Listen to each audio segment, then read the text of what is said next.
अगर तो ये रेजिस्टेंस ब्रेक होती है तो देन बीटीसी थोड़ी सी करेक्शन लेगा और उसके बाद मजीद ऊपर जाएगा, लेकिन मुझे लगता नहीं है कि ये रेजिस्टेंस ब्रेक हो। यानी 58 बिलियन डॉलर के सेल करने की वजह से 58 बिलियन डॉलर को ये समझ उनके पास जो होल्डिंग थी वो खत्म होने की वजह से डॉलर मजीद गिर सकता है। लेकिन अब जो सिनेरियो है जो कि मुझे ऑब्जर्वेशन हो रही है, जो कि मुझे डीपली जो ऑब्जर्व हो रहा है कि जो सीपीआई रिपोर्ट जनरेट हुई है वो अमेरिका की एस्टैब्लिशमेंट की तरफ से भी जनरेट हो सकती है, क्योंकि अगर ब्रिक्स के मेंबर्स डॉलर्स को सेल कर रहे हैं इट्स मीन के ये इकोनॉमिक वॉर हो स्टार्ट हो चुकी है। तो गोल्ड को डिस्कस करने से पहले हम डिस्कस कर लेते हैं बीटीसी को, कि बीटीसी की मूवमेंट किस तरह की है, जो कि मैंने आपको कल की वीडियो में बताया था कि बीटीसी जो है वो इस रिजेक्शन कैंडल के एरिया को रिस्पेक्ट देने जा सकता है। और हमने यहाँ पे पहले जहाँ पे जिस जो एरिया ये रिजेक्शन कैंडल थी इसके बारे में मैंने आपको बताया था कि बीटीसी इस रिजेक्शन कैंडल को रिस्पेक्ट देते हुए नीचे आए और हमने यहाँ पे टेक प्रॉफिट किया। और उसके बाद जो मुझे लग रहा था जो कि चांसेस हैं कि बीटीसी जो है वो इस रिजेक्शन कैंडल वाले एरिया तक जाएगा, यानी कि 1,13,712 समथिंग है। अगर अभी भी देखें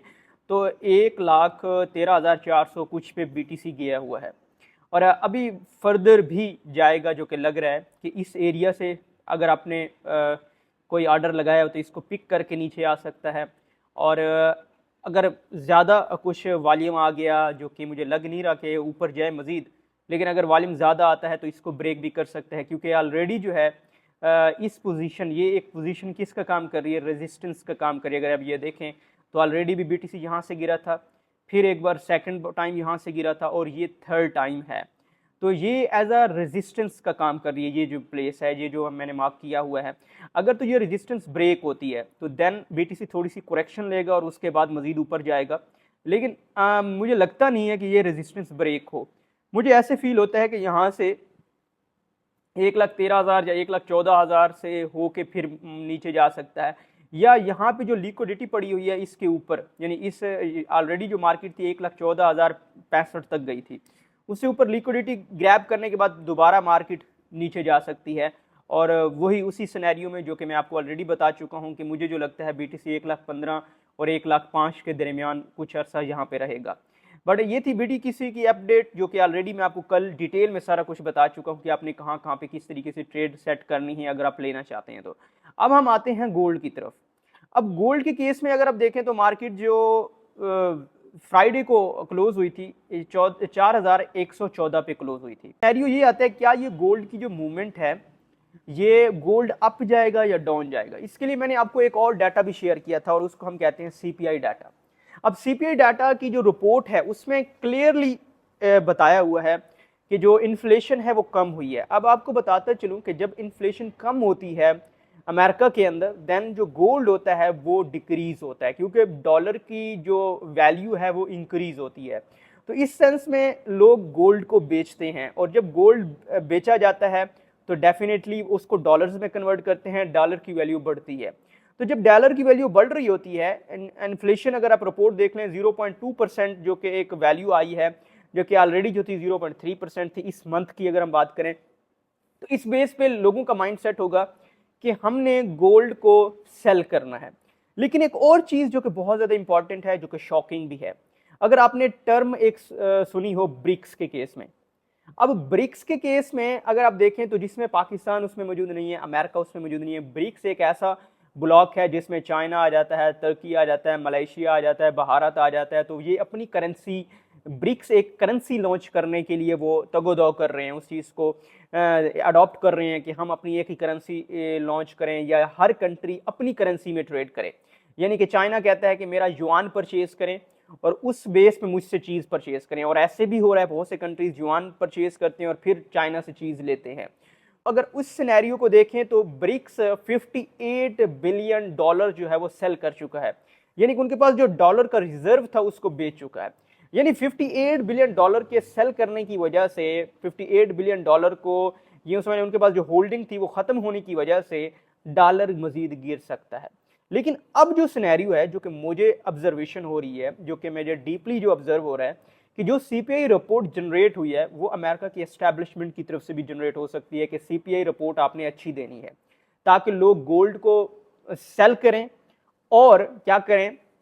डॉलर के अंदर पैसा है, क्योंकि 58 बिलियन डॉलर जो चाइना ने निकाला है वो 58 बिलियन डॉलर इस तरीके से हम पूरा करें ताकि गोल्ड जो डॉलर है उसको होल्ड किया जा सके, डॉलर मजीद ना गिरे। लेकिन मुझे इस तरह से दिख नहीं रहा, क्योंकि अगर ब्रिक्स के मेंबर्स डॉलर्स को सेल कर रहे हैं, इट्स मीन कि ये इकोनॉमिक वॉर स्टार्ट हो चुकी है जो कि चाइना और अमेरिका के दरमियान है। लेकिन बहुत से लोग अगर इस चीज़ को नज़रअंदाज करते हुए ऐसे कूद पड़ते हैं ट्रेड लेने में, क्योंकि अभी जो गोल्ड की सिचुएशन है इसमें 100% क्लैरिफाई हम नहीं हो सकते कि गोल्ड नीचे जाएगा या ऊपर जाएगा। नीचे भी नहीं इस वजह से नहीं जा सकता क्योंकि ब्रिक्स के पास जितना रिजर्व है डॉलर्स को वो सेल करना स्टार्ट कर चुका है। उधर से सीपीआई रिपोर्ट कहती है कि 0.2% इन्फ्लेशन है, इन्फ्लेशन लो है, तो इस वजह से गोल्ड बिकेगा, डॉलर स्ट्रॉन्ग है। बट उधर से ब्रिक्स डॉलर को कमजोर कर रहा है। तो लेट्स सी कि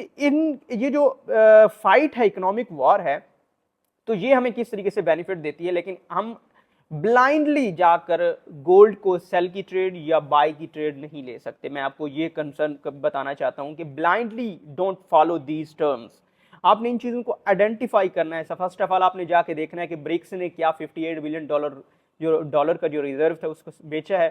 फिर आपने देखा है सीपीआई रिपोर्ट क्या है, और इन दोनों को तजाद अगर आप देखें तो मेरे ख्याल में तो गोल्ड जो है अभी ups and down little bit करेगा, लेकिन इतना बड़ा अपसेट नहीं आ सकता, क्योंकि अगर इस साइड पे ब्रिक्स ने मजीद अगर रिजर्व उनके पास डॉलर्स के हैं मजीद बेच दिए तो डॉलर मजीद नीचे गिरेगा और उसके नतीजे में गोल्ड अप जा सकता है। और अगर सीपीआई रिपोर्ट को देखें जो कि पब्लिश हुई है, आई थिंक सो कि वो गोल्ड को ड्रॉप करना चाह रहे हैं ताकि जो अमेरिकन के पास जितना गोल्ड है वो बेचें, या ऑल ओवर द वर्ल्ड जितना गोल्ड है वो बेचें और डॉलर को स्ट्रॉन्ग करें। तो ये एक इस तरह की फाइट है जो कि आपको बहुत क्लियर, आई थिंक सो कि आपको ये चीज़ें क्लियर हो गई होंगी कि आपने इन चीज़ों को देखना है, क्योंकि गोल्ड की अगर आप ट्रेडर हैं, गोल्ड की ट्रेड करना चाह रहे हैं, तो इन चीज़ों को आपने माइंड में रखना है। और दूसरी साइड पे अगर हम आते हैं बीटीसी के ऊपर, ऑलरेडी मैं आपको बता चुका हूँ कि बीटीसी की वैल्यू थोड़ी सी आप क्यों जा रही है, क्योंकि जो डीप सीक्रेट्स होते हैं उनको ऑलरेडी पता होता है। जो डीप सीक्रेट्स को जान रहे होते हैं तो वो डेफिनेटली इस तरह के एसेट्स को बाई करना स्टार्ट कर देते हैं जब इस तरह से डॉलर की फाइट स्टार्ट हो, क्योंकि डॉलर डोमिनेंट है ऑल ओवर द वर्ल्ड। लोग डॉलर्स में चीज़ परचेज करते हैं, कंट्रीज डॉलर में परचेज कर रहे होते हैं चीज़, तो डेफिनेटली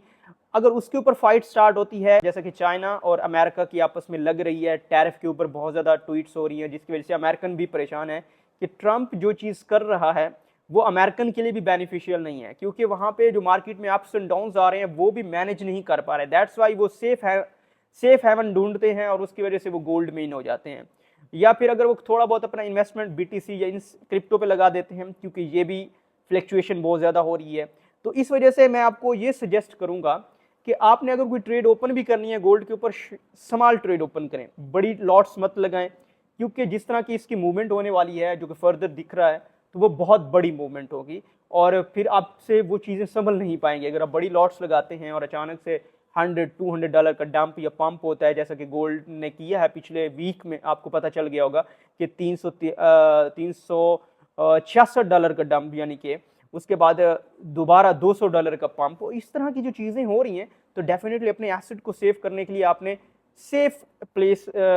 प्ले करना है, स्मॉल लॉट ओपन करनी है और उस पर ट्रेड करनी है। तो ये है अपडेट गोल्ड के रिलेटेड, जो कि कल आपको पता है मार्केट ओपन होगी और आपने इस चीज़ को माइंड में रखते हुए ट्रेड करनी है जो भी आप कर रहे होंगे।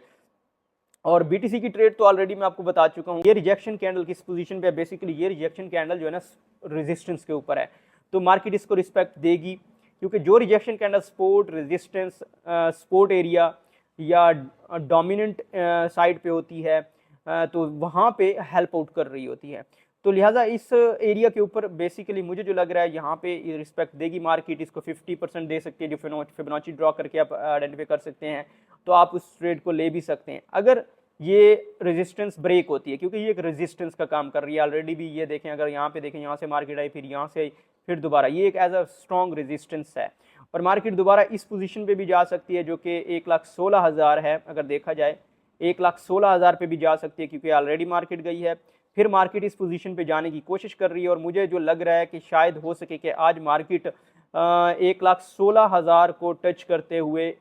यहाँ से इस पोजीशन से मार्केट जाएगी, थोड़ी सी फिर करेक्शन करेगी, आपने उसी में निकल जाना है, फिर मार्केट जाएगी इस रेजिस्टेंस के ऊपर और यहाँ से फिर अच्छा खासा डंप नीचे आएगा, जो कि लग रहा है मुझे, एक्सपेक्टेड है। आपने इस चीज़ को क्या करना है, माइंड में रखना है ट्रेड लेते हुए, क्योंकि दो रेजिस्टेंस हैं। एक तो ये रेजिस्टेंस, अगर ये ब्रेक होती है तो नेक्स्ट जो रेजिस्टेंस है 1,16,000 की है, जहाँ पे ऑलरेडी आपको पता है मार्केट गई और उससे नीचे डंप हुई। तो लेट्स सी क्या बनता है, लेकिन आपने इस तरीके से इस ट्रेड को सेट करना है, little bit profit, top loss जरूर लगाना है,